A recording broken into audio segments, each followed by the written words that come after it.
Assalamualaikum warahmatullahi wabarakatuh. Perkenalkan, nama saya Intan Alicia Wijaya Putri Santoso dengan NPM akhir 363. Di sini kami dari kelompok 1 akan mempresentasikan materi tentang manajemen inovatif.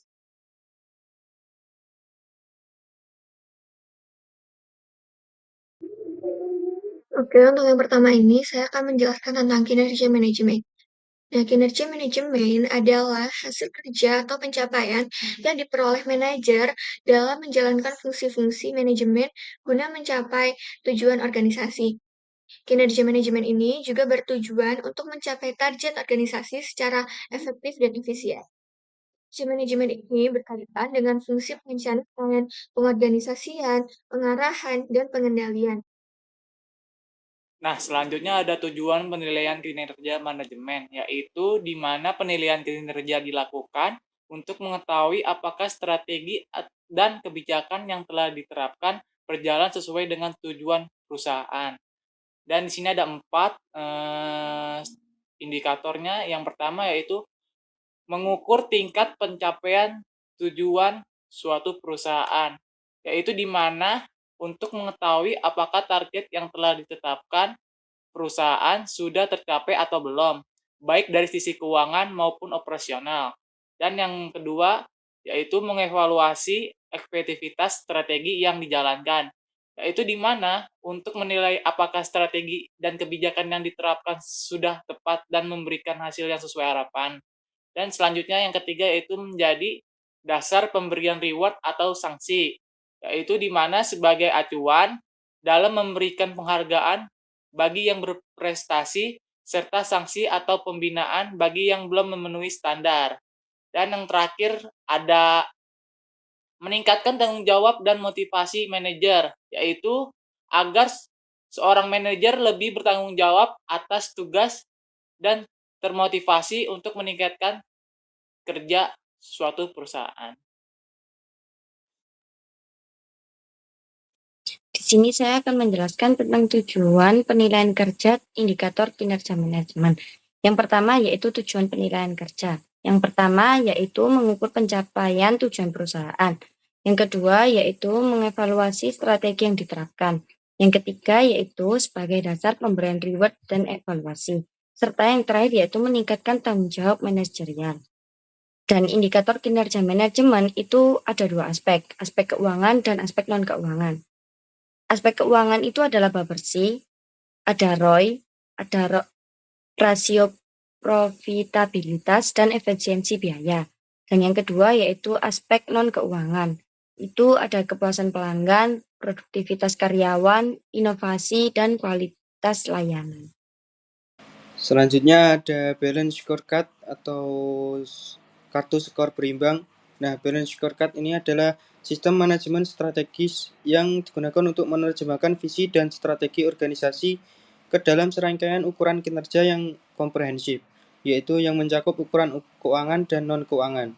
Nah, balance scorecard ini juga membantu manajer melihat kinerja organisasi secara lebih menyeluruh dengan menyeimbangkan 4 perspektif utama, yaitu yang pertama ada perspektif keuangan, terus yang kedua ada perspektif pelanggan, terus yang ketiga ada perspektif proses bisnis internal, dan yang keempat ada perspektif pembelajaran dan pertumbuhan. Dan juga Dev menekankan bahwa pengukuran kinerja itu tidak hanya berfokus pada hasil keuangan saja, tetapi juga pada faktor-faktor yang menjadi pendorong keberhasilan jangka panjang organisasi tersebut. Baik, saya akan Saya melanjutkan presentasi mengenai keterampilan yang harus dimiliki oleh manajer. Sebelumnya, perkenalkan saya Muhammad Samsul Huda dengan NPM akhir 417. Untuk keterampilan yang harus dimiliki oleh manajer yang keempat, ada delegasi. Delegasi adalah tindakan yang menyerahkan tugas atau wewenang yang berhubungan dengan pekerjaan kepada karyawan atau bawahan lain, yang melibatkan proses mengizinkan tugas Anda atau karyawan Anda untuk ditugaskan kembali atau dialokasikan kembali ke karyawan lain, tergantung pada beban kerja saat ini. Komunikasi yang baik Jadi, seorang manajer dengan keterampilan delegasi yang baik mampu secara efektif dan efisien menetapkan kembali tugas dan memberikan otoritas kepada karyawan yang tepat. Ketika delegasi dilakukan secara efektif, ini membantu memfasilitasi penyelesaian tugas yang efisien. Terus yang selanjutnya, pemecahan masalah. Pemecahan masalah ini adalah keterampilan penting lainnya. Seorang manajer yang baik harus memiliki kemampuan untuk mengatasi dan memecahkan masalah yang sering muncul di hari kerja biasa. Pemecahan masalah dalam manajemen melibatkan identifikasi masalah atau situasi dan kemudian menemukan cara terbaik untuk menangani masalah dan mendapatkan solusi terbaik. Jadi, ini adalah kemampuan untuk menyelesaikan hal-hal bahkan ketika kondisi yang berlaku tidak benar. Ketika jelas bahwa seorang manajer memiliki keterampilan pemecahan masalah yang hebat, itu membedakannya dari anggota tim lainnya dan memberi bawahan kepercayaan pada keterampilan manajernya.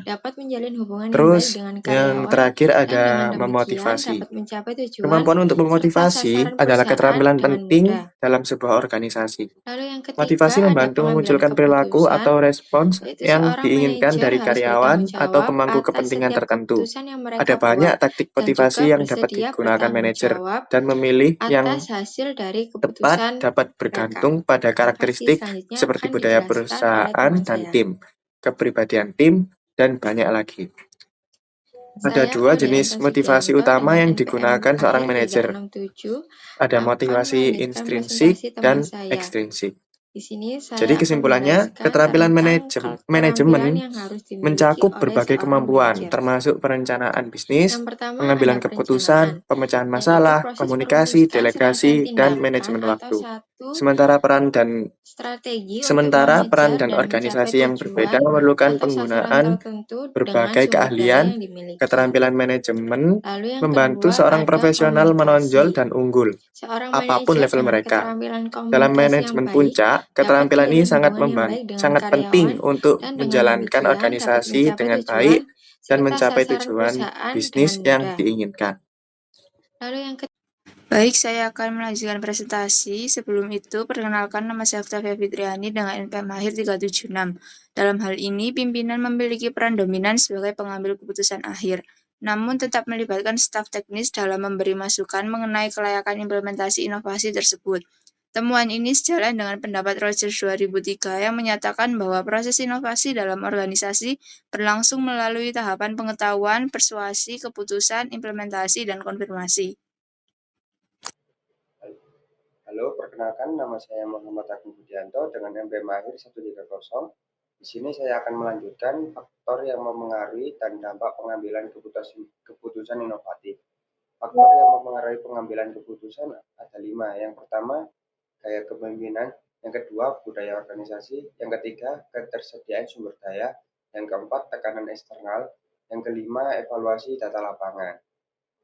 Dampak dari pengambilan keputusan inovasi sangat bergantung pada ketepatan pilihan inovasi dan kesiapan organisasi dalam mengimplementasikannya. Namun demikian, terdapat pula hambatan seperti resistensi dari sebagian staf yang merasa tidak siap dengan perubahan serta kurangnya pelatihan sebelum implementasi.